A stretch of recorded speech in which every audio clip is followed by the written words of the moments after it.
If Christianity is valid, why is there so much evil in the world?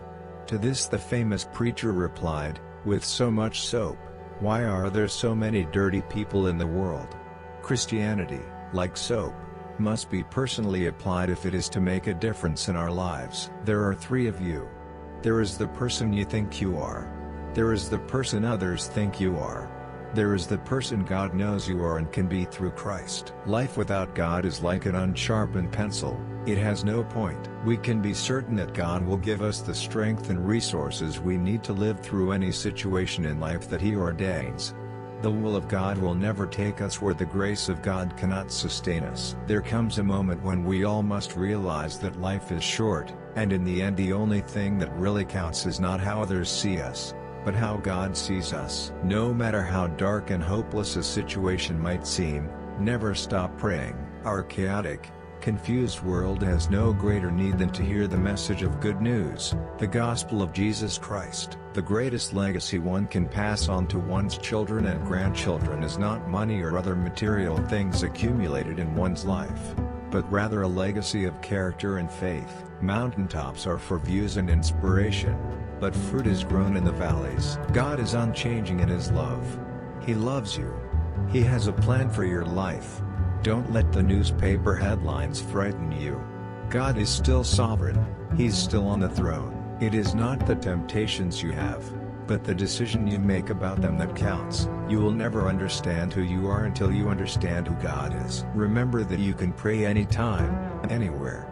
Washing dishes, digging ditches, working in the office, in the shop, on the athletic field, even in prison, you can pray and know God hears. We have found that marriage should be made up of two forgivers.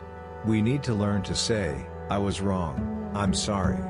And we also need to say, that's all right, I love you. If you don't make a decision, then time will make it for you, and time will always side against you. Prayer is the rope that pulls God and man together. But it doesn't pull God down to us, it pulls us up to Him. Our days are numbered. One of the primary goals in our lives should be to prepare for our last day. The legacy we leave is not just in our possessions, but in the quality of our lives. What preparations should we be making now? The greatest waste in all of our earth, which cannot be recycled or reclaimed, is our waste of the time that God has given us each day. When wealth is lost, nothing is lost. When health is lost, something is lost. When character is lost, all is lost. Don't let failure or disappointment cut you off from God or make you think that the future is hopeless. When God closes one door, He often opens another door. If we seek it, we hurt people by being too busy. Too busy to notice their needs. Too busy to drop that note of comfort or encouragement or assurance of love. Too busy to listen when someone needs to talk. Too busy to care. Even if we may not always understand why God allows certain things to happen to us, we can know He is able to bring good out of evil, and triumph out of suffering. Suffering is part of the human condition, and it comes to us all.